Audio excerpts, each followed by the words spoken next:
We are the Other People Show, just in case everyone missed it. Hello, Instagram out there. We just got done doing an episode of On the Movies with Adam and Jake, and that was a good show, so check that out. What movie did we do, Jake? We did Planes, Trains, and Automobiles, which neither one of us had seen before. No, so it was fun, so go check that episode out, and please do, and thanks for supporting the channel. Now, all views are up on everything that I've been posting on YouTube, so that means people actually are watching, and that's really cool.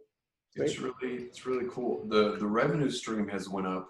November has been the highest money-making month since we've been monetized.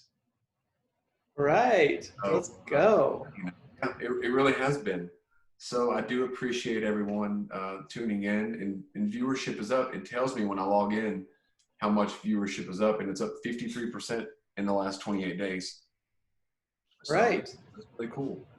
So thanks for joining. So what's been going on, Jake? It's nice to know that we're not talking to just ourselves.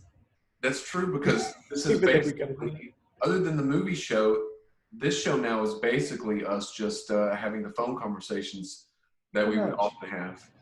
We're just letting people into our lives, yeah. which is funny, because I used to meet all these people who were like, I wish my life was a reality show because it's so funny. And I'd always think to myself, your life's not really that impressive. Like, nobody would watch your show. Right. And now here I am doing just that, trying to act like I'm interesting and my life is interesting. But no, nothing. I haven't really been doing anything this week. Yeah, I did finish, I finished another script. I've actually been writing a few scripts lately. I finished 3 scripts in the last month that I'm really excited about. That's really cool. Mm-hmm. When do you plan to put these in? Do you have like a production date in mind? Well, one of them was the short film that we did that's already done. And then I wrote a pilot episode. So that was 5-6 minutes long. Was that just solo, or was that the collaborative effort? I worked with another guy. He actually directed it and produced it, and I just, like, he and I kind of wrote it. Okay. And then I decided that I liked the idea, so I was going to write a pilot for it and make it kind of a dramedy. Yeah. So I knocked out a pilot one day. It was about 21 pages, something like that. And I kind of liked it. And then I'm writing for another sitcom right now. I'm in charge of 1 episode. So I had the idea, I'd written it, I beat sheeted it out, but I hadn't written the idea. I just kind of threw crap down. Yeah. And I finally sat down Monday, and I spent about 5 hours, and I cranked out a 28-minute episode. Really? Yeah. So impressive. it's one of those things where it's like, it's been in my head for a month. So you've been just trying to now just actually put it out. Yeah, so it's just a matter of like sitting down and writing it. So I'm doing some edits on it right now, but I'm actually fairly happy with the way that it turned out. So very cool. I don't like rewriting. I hate rewriting. Do you? Me too. I don't like it. I wrote something probably back in September, right when everything was fresh, and it was so like outside what I normally write that I went back and rewrote it. It's terrible. And I'm like, oh, do I really want to sit back and rewrite this and rewrite this? So I've not went back and rewrote on that one at all, to be honest with you. But I did write a sketch this week, but a lot of the things I've been writing lately have been just short 3 to 4 minute short sketches that I can do the quick 1, 2, first, second, third act really quick. And then we've been filming them every Sunday, but I've ran into a challenge this past week. I was happy with the script. I was happy with what we shot. Now looking at the footage, the angles aren't some of the angles that I need. And it's stressing me out a little bit, because there were over 105 different clips. And I've whittled it down to, I think, like 83 clips. So it's down to 26 minutes. I need like 4 tops. And I need it done by Sunday at noon, because I've already promoted a sketch that hasn't been finished. Didn't you do this one other time? I do it every time. Because the it reason makes you being, do it. the reason being is I did it with the Amos sketches because I knew if I didn't put a deadline, they would never get done. So I was telling everyone, all right, the deadline is this. They have to be done by this. So I would go on and promote before we even had this. I've never had the series complete when I've promoted ever. Yeah. It's usually like this.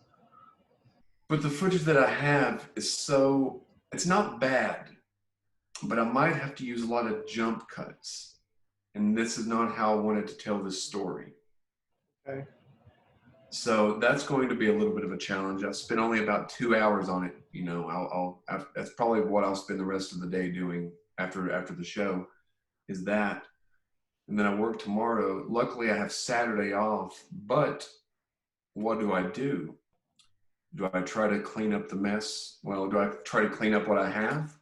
Or do I throw that aside, put it aside 4 hours Saturday, reshoot, stay up all Saturday night, re-edit for the Sunday debut? Same idea. Yeah, just better shots, better angles. And I'm not even really considered how the sound is. That's secondary at this point. That's stressful. Yeah, it is. Yeah, yeah. And then the thing is, I had a good interview today, and promoted the heck out of this thing. Like I mentioned, November 22nd at noon, at least 4 different times. It was almost a 14-minute interview. So I have to deliver, and this is going to be probably a C- or C+ product when I wanted it to be. I wanted it to be at least a double. This is going to be a bunt and barely getting to first base. Hey, as long as you get on first base, as long as you don't Well, strike out. I'm hoping that it will get, in my eyes, it won't. As long as you can put the ball in play, you could even get thrown out at first, but you just gotta put the ball in play. I mean, I'm hoping for a bunt, and this far along, I should have known better. This far along, it wasn't like we rushed. It was just time wasn't wasted. I'm not sure what went wrong. And it could just be the fact that when I've uploaded the videos, they're all scattered. That could be the big dilemma. Yeah, you never know. Typically, all the clips that I'm using are in a cluster together. Mm-hmm. And this time, I've got to search 30 minutes to get 2 clips that match. It's a whole different cluster. Yeah, because the numbers, usually they have little numbers on them. And I'm going to try to find out an easier way to upload this stuff. Because I don't want this problem to happen again. Because yeah, sounds like a mess. It's pretty stressful. That's led to a little bit of stress today. Like, it was really good. I thought it was a decent interview. This was a question I was going to ask you in just a moment. But when I got back and I looked at the footage, my thought was I'll come back, watch the movie, we do the shows, because I uploaded all the clips and put them on there earlier. But my thought was, whittle it down. I didn't realize there was 28 minutes of footage. So that was a little stressful. I was expecting about 13 minutes worth of footage, so it's pretty much double what I expected. Some are small clips, 7 seconds, Aaron running around the corner, some, stuff like that. But I've been a little bit stressed about it. And I have to try to deliver as much as possible. Have you ever ran into any of these kind of dilemmas before? Looking back at the footage and it not being what you expected? Oh my goodness. So the times that these 48-hour film projects that I do, pretty much I've done every year since 2014, 15. That's what happens almost every year. Like, really? Almost every year you have a script that you're like, you rush so hard to get it done. You get it done, you go out and shoot it, and then you get the footage, and then you see the first cut, and you're like, this is garbage. Like, this is just not going to work. Like, there's nothing about this that's going to work. Yeah. And at that point, you can't go back and reshoot anything, and your deadline, usually this is Saturday night, or even worse, Sunday morning when your How does the deadline's 7 how does o'clock. the whole thing work? You start at 7 o'clock on Friday night, and you have to deliver a finished product at 7 o'clock on Sunday How do night. you come up with you have ingredients that you have to put in your product? So how do you get the ingredients? You go to like they have a kickoff event, and at the kickoff event they give you a prop that has to be in it, a line that has to be in it, and a main, like a character that has to be in it. So it's usually a name and an occupation. So ours this year was Diane Kreppert or Dave Kreppert, could be either one, and they had to be a judge. So that's the job. So you have to put that character in, and then the last thing you do is they have a hat, and you pull out a piece of paper that has 2 genres on it, and you have to pick one of those 2 genres and write, and then you start writing. So they give you a character and a genre, and you make it your own after that. Character, prop, line, and then you pick a genre. You blind pick a genre, and then they say, "We'll see you back here on Sunday." And the way I like to work it is I write on Friday night. I get up in the morning. I have people read it overnight, and then I get up in the morning and I have people give me feedback. Yeah. I do a quick rewrite, and then we go shoot all day during Now, how do you daylight. decide who's going to write it and who's going to direct it, who's going to act in it? Who does all that stuff? You go with people that you've known before, or these just random people? No, these are like, are these people you've worked with all the time, or? Depends. The producer comes up with all that stuff. So I've been the producer for like all but 2 of these projects. Okay. This year I was a producer, but I wasn't the producer. I was. So you're a producer. So let's say you're a producer and I'm involved. You bring me in. Who does what? So here's what I like to do. First thing is I do. I want to find, if I'm directing, then I know that I'm going to direct. If I'm writing, I know I'm going to write. If not, I go and say, all right, I need to find a director. I need to find a DP. I need to find a director. You need to have a DP, a director, and a writer. Those are the 3 most important things. If you can double up those things, or if you can do some of those things, great. So you got to have those 3 things. And then when I have those 3 things, then I think I want at least 2 actors. So I go out and grab 2 actors. Sometimes I'll get 3. One time I had 6. No, are these actors and actresses that you've worked with, if you can get? They're either people that I've worked with that I want to do something different with, or especially only for 48s, that I want to do experiment something different with, or there's somebody I've never gotten to work with before because they haven't been able to afford them or schedules or whatever, because you can't pay in these projects. You cannot pay anybody. So I go out and find somebody. I go out and find those people of like, I really want to work with this person, and this is my chance. So I pinpoint them. And then when I have all that on board, then to me, then I just kind of pick up other people that I could randomly pick up. But I try to have all that done within at least by the week of the project. Oh, and a composer, but even then, an editor. So those are important too. I would like to see this go down and then be involved, because this seems very interesting. Oh, it's so stressful. It's so fun. Go ahead. No, go ahead. I was going to say, it made me think of when we did the family game night, because on the way over I thought of it, told Aaron and them what we were doing, filmed it, brought it home, edited it, and had it done in like 12 to 14 hours. That's literally what it is. I always write Friday night. I usually don't go to bed until like I have a script done. So it's kind of like you're on Saturday Night Live, a writer for one night or something. Oh, it's so good. And then the next day we do quick rewrites, and then we go into production. And then I like to be done now by about 7 or 8 o'clock at night. And all the while we're throwing footage to it's so slow to get started, but once you get started, like you start to move. I also nail down locations too. Are you up for 48 straight hours? The first year I did it, I was, but ever since then, it was second year I didn't get much sleep. But ever since then, I typically get about 6 6 hours of sleep both Okay. nights because I plan it out, and I know how it happens. So I'm always feeding my editor footage as soon as we get footage, and so they're cutting stuff together while we're So doing this. time's not being wasted. And then my hope is that before I go to bed that night, Saturday night, we have a rough. Most of the times it doesn't. So what I typically do is I just go to bed and I get up early the next morning, and usually there's a rough ready by then. And then you rough until 1 or noon. And then at that point, like, you start polishing.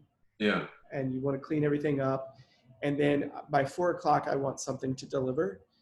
And then, so I export that out. And then for the next 3 hours, we just keep working on it, keep tweaking.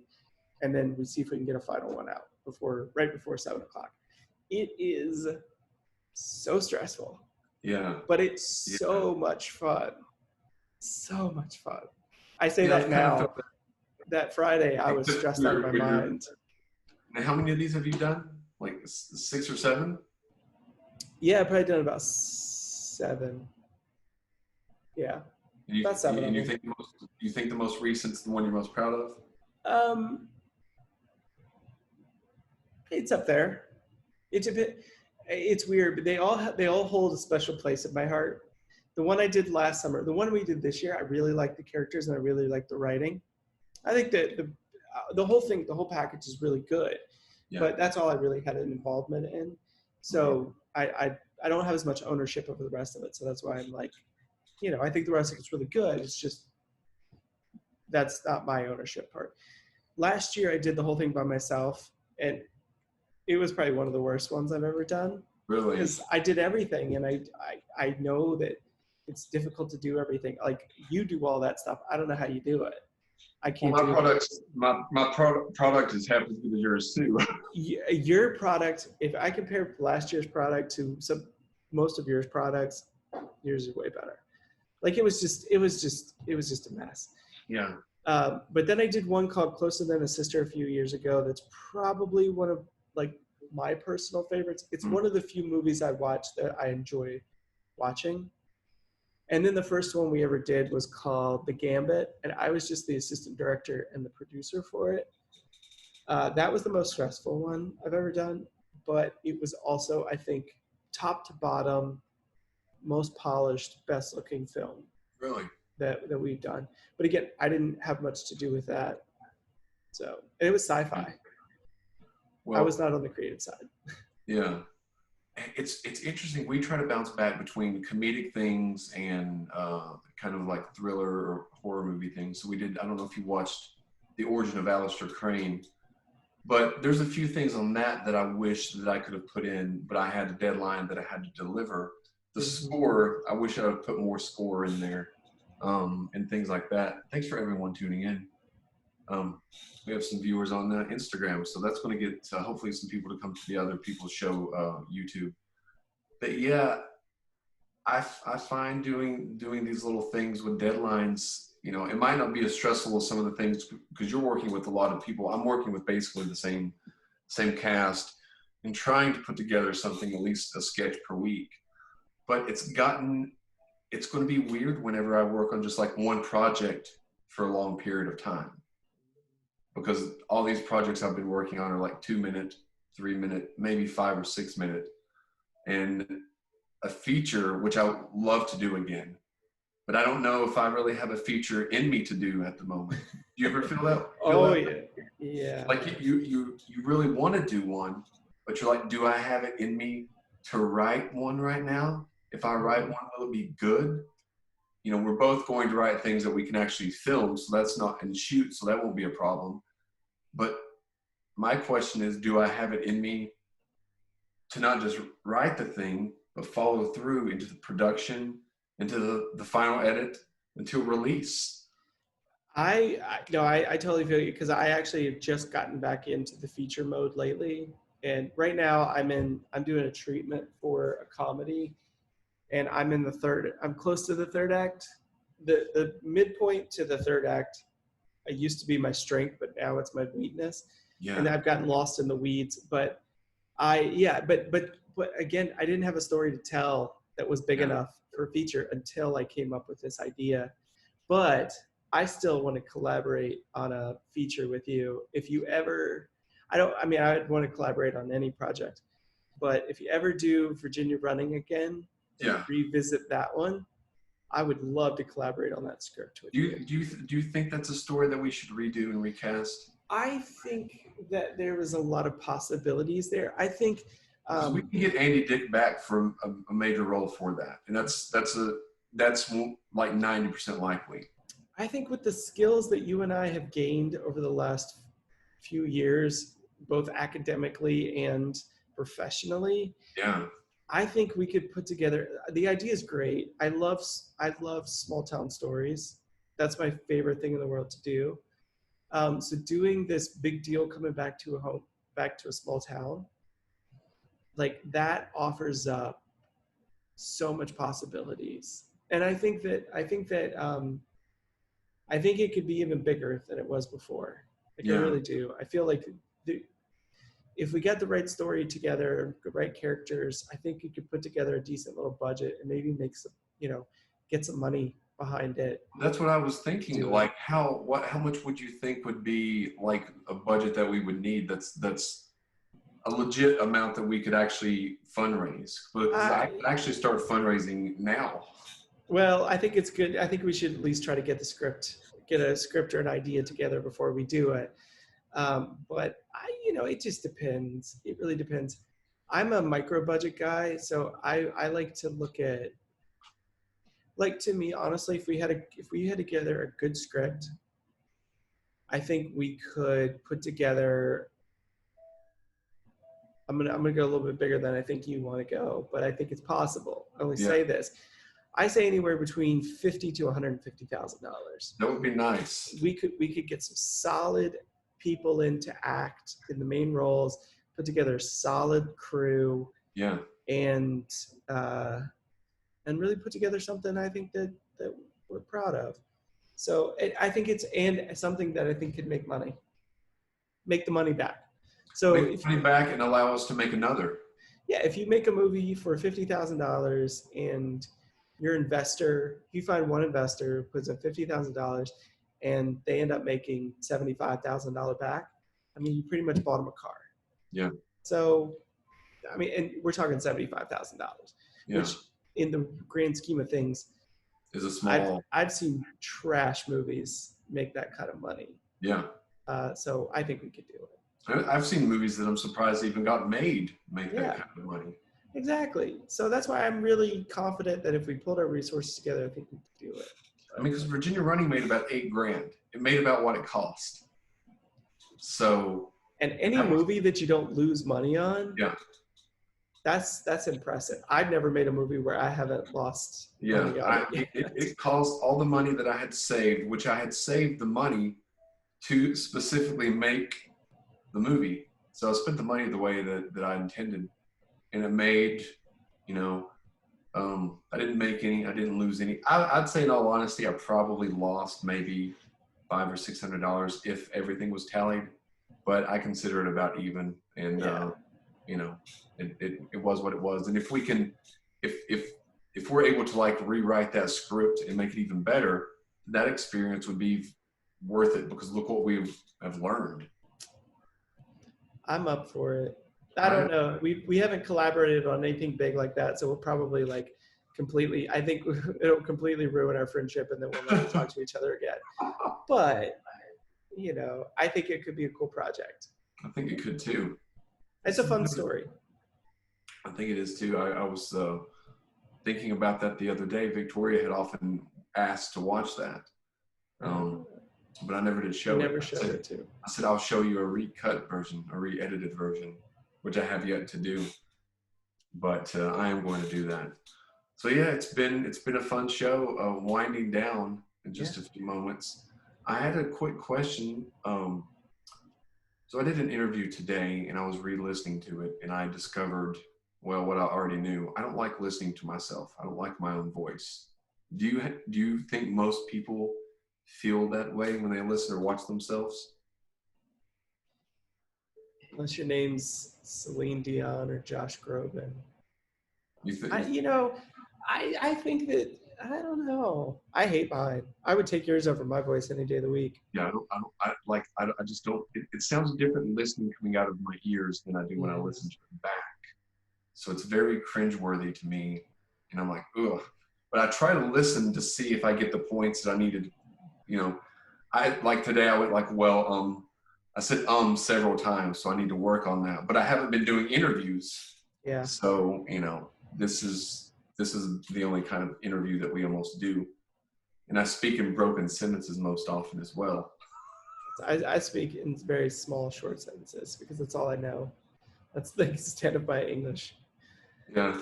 I actually there was a broadcaster that I follow, and she posted a video of her watching a game that she did Tuesday, Yeah. and she was critiquing herself in the game. I don't think I could do that. No.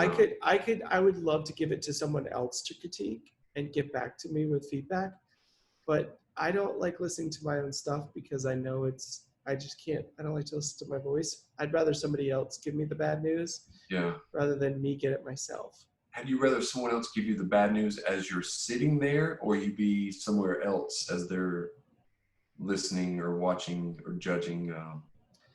I would rather it show up in an email, and when I can see when the email's there, and I'm like, not today. Yeah. Maybe next week. Yeah. Not today. Yeah, that's the only way I like to take. Like one of the scripts that I just wrote, I'm waiting on feedback for the script, which I think it's good. Like I'm actually really, really happy with it. But I'm so afraid of getting negative feedback. Of like, and like, there's some things where like, this joke doesn't land. I'm gonna be like, okay, whatever. Yeah. But if they come back and they're like,